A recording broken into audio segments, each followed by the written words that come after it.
Seenu and welcome back again to my YouTube channel Seenu geography classes. जो हमारी book चल रही है वो है 11th क्लास की एनसीईआरटी की ज्योग्राफी बुक भारत भौतिक पर्यावरण। और भारत भौतिक पर्यावरण में हमारा चल रहा है 5th चैप्टर नेचुरल वेजिटेशन यानी प्राकृतिक वनस्पति। इसके फर्स्ट 2 पार्ट हमने कर लिए हैं, वो आपको डिस्क्रिप्शन बॉक्स में मिल जाएंगे। आज हम करेंगे 3rd पार्ट। प्लीज चैनल को सब्सक्राइब कीजिएगा ताकि मेरे अगले वीडियो की नोटिफिकेशंस आपको मिल सके।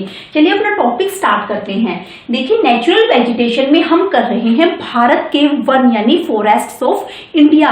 और भारत के वनों को यहाँ पर 5 पार्ट में डिवाइड किया है। ये हमारा 5th पार्ट है। इससे पहले हमने 4th पार्ट किए हैं। वो 4th पार्ट कौन कौन से हैं एक बार फिर से आपको रिपीट कराती हूँ। फर्स्ट आता है हमारा tropical evergreen and semi evergreen forests. Second आता है हमारा ट्रॉपिकल डेसिडुअस फॉरेस्ट्स। थर्ड आता है ट्रॉपिकल थॉर्न फॉरेस्ट्स। 4 आता है माउंटेन फॉरेस्ट्स। और 5th आता है हमारा लिटोरल एंड स्वैम्प फॉरेस्ट्स यानी वेलांचली और अनूप वन। देखिए सबसे पहले हम इसकी हेडिंग को समझेंगे कि ट्रॉपिकल ये लिटोरल एंड स्वैम्प फॉरेस्ट्स क्या होता है। सबसे पहले हम देखेंगे लिटोरल। लिटोरल क्या होता है? लिटोरल का मतलब होता है कोस्टल एरियाज यानी तटीय क्षेत्र। जो फॉरेस्ट तटीय क्षेत्रों में होते हैं, देखिए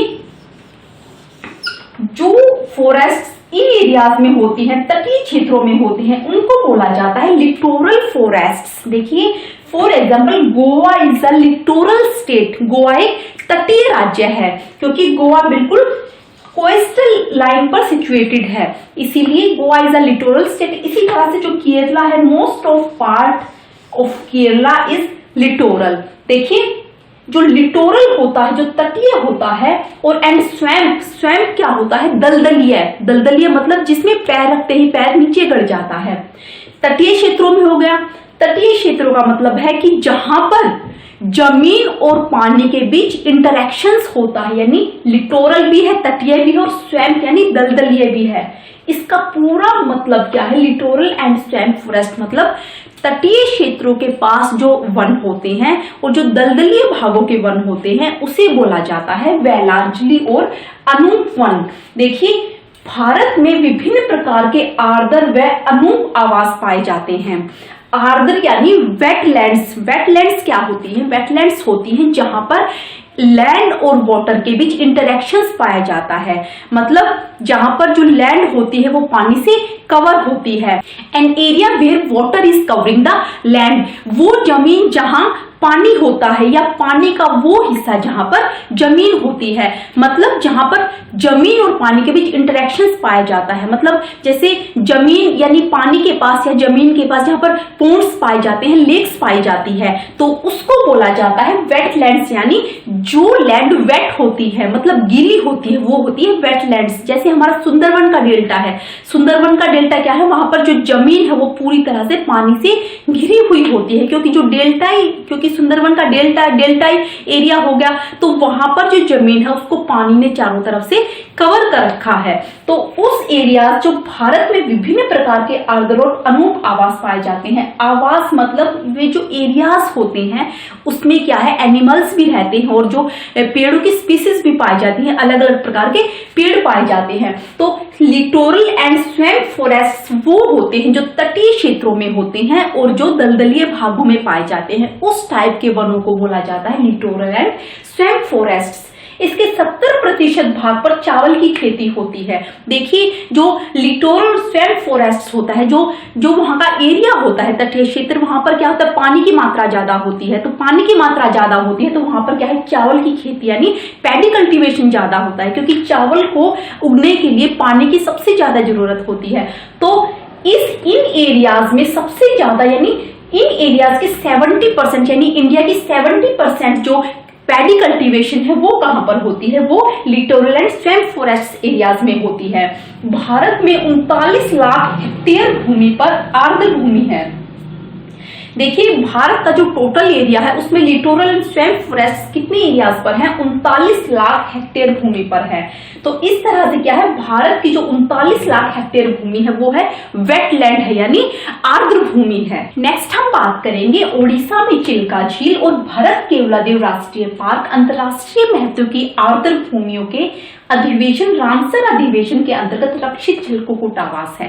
देखिए इस पूरी लाइन में क्या बताया गया है, सबसे पहले हम देखेंगे कि रामसर अधिवेशन क्या है। देखिए आपको इसके नाम से लगता होगा कि ये इंडिया का कुछ है, लेकिन ये इंडिया का कुछ नहीं है। रामसर है ईरान की सिटी का नाम है। तो रामसर कन्वेंशन में क्या बताया गया कि वहां पर एक रामसर में मीटिंग हुई, पूरे वर्ल्ड के रिप्रेजेंटेटिव्स वहां पर आए, पूरे वर्ल्ड के कंट्रीज के रिप्रेजेंटेटिव्स वहां पर आए। उन्होंने अपने अपने ओपिनियंस, अपने अपने व्यूज रखे। उन्होंने क्या किया कि उन्होंने कन्वेंशन साइन किया जिसमें क्या बताया गया कि पूरे वर्ल्ड वाइड, मतलब पूरे वर्ल्ड के जितने भी वेटलैंड हैं, जितने भी लिटोरल एंड स्वेम फॉरेस्ट हैं, यानी हमारे जो वेटलैंड्स हैं, सबको रिकॉग्नाइज किया जाएगा, सबको इंटरनेशनली क्या किया जाएगा, इंटरनेशनली सबको प्रोटेक्ट किया जाएगा। तो उन्होंने क्या किया कि ओडिशा में चिल्का, यानी जो रामसर अधिवेशन है वो हुआ था 1971 में, और इंडिया में 1981 में सबसे पहले इंडिया में ओडिशा में जो चिल्का झील है उसको इंटरनेशनली प्रोटेक्ट किया गया।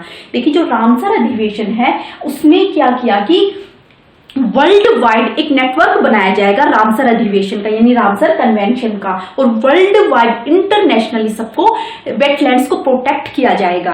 उन्होंने वर्ल्ड वाइड एक नेटवर्क बनाया जो रामसर साइट्स का था। देखिए इंडिया में अब तक टोटल 37 रामसर की साइट्स हैं, और 37 साइट्स को उन्होंने 8 पार्ट्स में डिवाइड किया है, ग्रुपिंग हुई है इंडिया में जो हमारी वेटलैंड एरियाज हैं। तो सबसे पहले 1981 में ओडिशा में चिल्का झील को इंटरनेशनली प्रोटेक्ट किया गया। उसके बाद फिर भरतपुर केवलादेव राष्ट्रीय पार्क, जो भरतपुर केवलादेव राष्ट्रीय पार्क है, पहले इसको भारत बर्ड सेंचुरी के नाम से जाना जाता था। तो पहले इसको प्रोटेक्ट किया, बाद में इसको प्रोटेक्ट किया गया।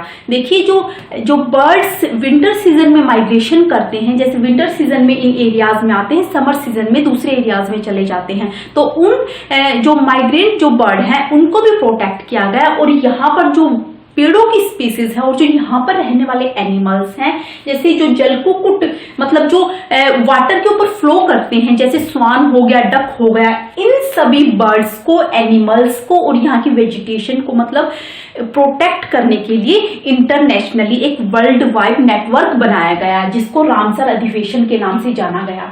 तो यहाँ पर उन्होंने क्या किया कि जो रामसर अधिवेशन है उसमें क्या हुआ कि अलग अलग जो कंट्रीज हैं, अलग अलग कंट्री की जो वेटलैंड्स है सबको प्रोटेक्ट किया गया, और जो अलग अलग कंट्री की जो वेटलैंड्स हैं उसमें क्या होगी, जो हमारी जो नेशनल गवर्नमेंट है वो तो उसमें हेल्प करेगी ही, साथ में जो इंटरनेशनली कोऑर्डिनेशन भी वहां पर बनाया गया। तो इस तरह से क्या किया कि देखिए जो हमारा ये जो लिटोरल स्वैम्प फॉरेस्ट है इसमें क्या है, पानी की मात्रा बहुत ज्यादा है। तो पानी की मात्रा ज्यादा होगी तो वहां पर क्या होगा जी, लोग भी वहां पर ज्यादा आएंगे क्योंकि वो अपने एग्रीकल्चर के लिए वहां पर रहेंगे। तो अगर वहां पर व्यक्ति ज्यादा आएंगे तो वहां पर क्या होगा, जनसंख्या ज्यादा होगी। तो जो रामसर अधिवेशन बनाया गया वो इसीलिए बनाया गया ताकि ये वहां पर जनसंख्या ज्यादा होने के कारण कहीं पर वहां की जो स्पीसीज है, जो एनिमल स्पीसीज है, बर्ड स्पीसीज है, जो पेड़ों की स्पीसीज है, कहीं वो खत्म ना हो जाए। तो उनको मतलब उनके संरक्षण के लिए, उनके कंजर्वेशन के लिए ये रामसर अधिवेशन बनाया गया। इसके बाद आता है कि भारत की वेटलैंड को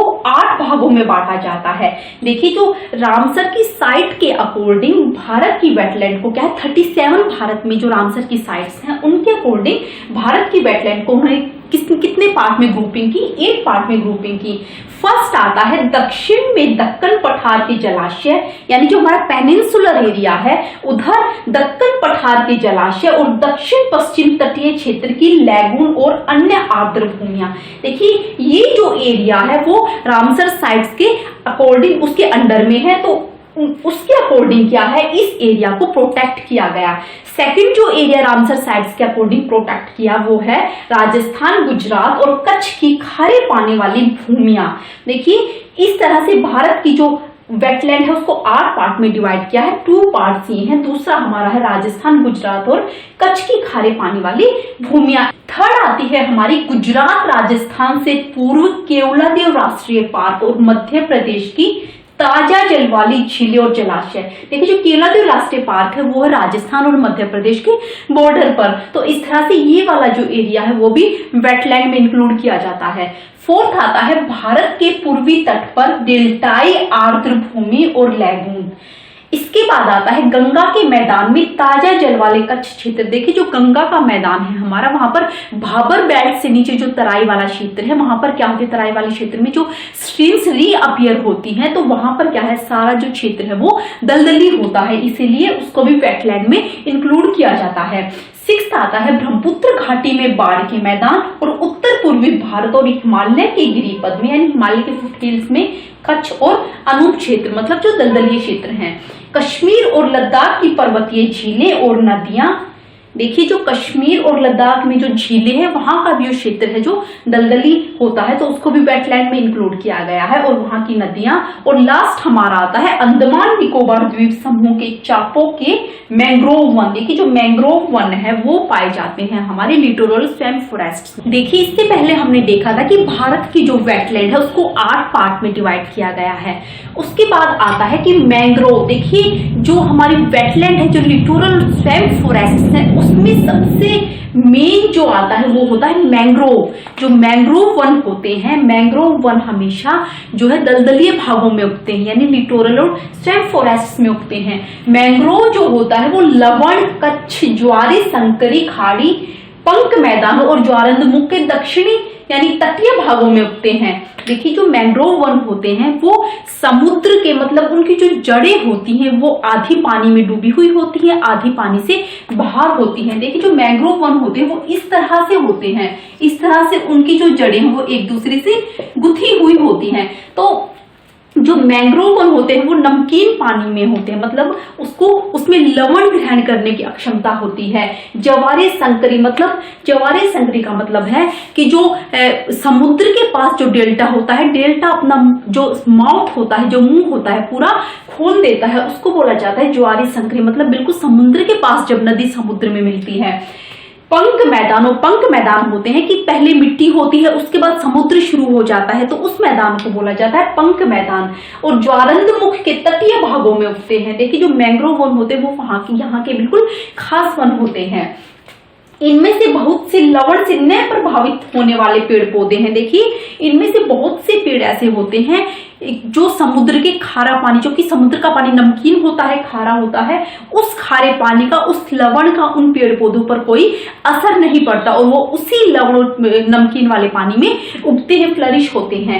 आड़े तिरछे ये वन विभिन्न पक्षियों के लिए आश्रय होते हैं। देखिए जो मैंग्रोव वन होते हैं वो एक दूसरे से इस तरह से गुथे हुए होते हैं, और वो क्या करते हैं कि जो जब समुद्र में ज्वार भाटा आता है, यानी जब ज्वारी तरंगे आती हैं, तो उस टाइम पर क्या है कि मैंग्रोव वन की जो आधे से ज्यादा, मतलब मैंग्रोव वन जो है पानी में डूब जाते हैं, और जब वो तरंगे पीछे हटते हैं तो क्या है, वो जो जड़ें हैं वो पानी के ऊपर दिखाई देना शुरू हो जाती हैं। तो ये आड़े तिरछे वन क्या है, पक्षियों का आश्रय देते हैं। देखिए यहाँ पर बहुत सारी बर्ड की स्पीसीज, एनिमल स्पीसीज यहाँ पर पाई जाती हैं, और ये वन क्या है, उनके लिए आश्रय है, यानी उनके लिए घर का काम करते हैं। भारत में मैंग्रोव वन 6740 वर्ग किलोमीटर क्षेत्र पर फैले हुए हैं।